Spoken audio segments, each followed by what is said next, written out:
வணக்கம். விதை மக்கள் இயக்கத்தின் பொதுக்குழு உறுப்பினர்கள் கூட்டம் நேற்று நடைபெற்ற நிலையில், இந்த பொதுக்குழு கூட்டத்தில் சில முக்கிய முடிவுகள் அந்த இயக்கத்தின் முக்கிய நிர்வாகிகள் மற்றும் மாவட்ட தலைவர்கள் சார்பில் சில பத்திரங்களுடன் அடங்கிய சில முக்கிய முடிவுகளில் கையொப்பமிடப்பட்டது.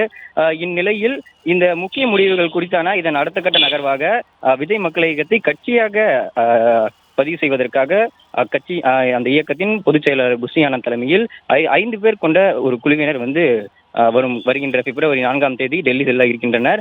இந்த டெல்லி செல்லும் இந்த பயணத்தில் விதை மக்கள் இயக்கத்தை கட்சியாக பதிவு செய்வதற்காக சில உறுப்பினர்கள் மற்றும் வழக்கறிஞர்களுடன் கூடிய இந்த அணியானது பிப்ரவரி 4ஆம் தேதி டெல்லி செல்ல உள்ள நிலையில் இதன் கட்சியாக வலுப்படுத்துவதற்காக மேற்கண்ட நடவடிக்கைகளும் தற்போது எடுத்து வருகின்றனர். இந்நிலையில் நேற்று நடைபெற்ற அந்த பொதுக்குழு உறுப்பினர்கள் கூட்டத்தில் விஜய் மக்கள் இயக்கத்தின் தலைவராகவும் விஜய் மக்கள் இயக்கம் சார்ந்து எடுக்கப்படும் அந்த முடிவுகளுக்கு தலைவருக்கு முழு ஒப்புதலும் அளிக்கக்கூடிய இந்த சில முக்கிய முடிவுகளுக்கான அந்த கையொப்பமானது நேரிடப்பட்டது.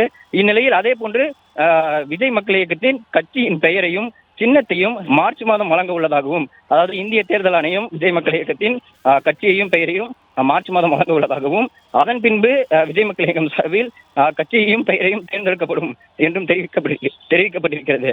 இந்நிலையில் வருகின்ற பிப்ரவரி 4ஆம் தேதி புஷி ஆனந்த் தலைமையிலான 5 பேர் கொண்ட குழு டெல்லி செல்ல இருக்கின்றது.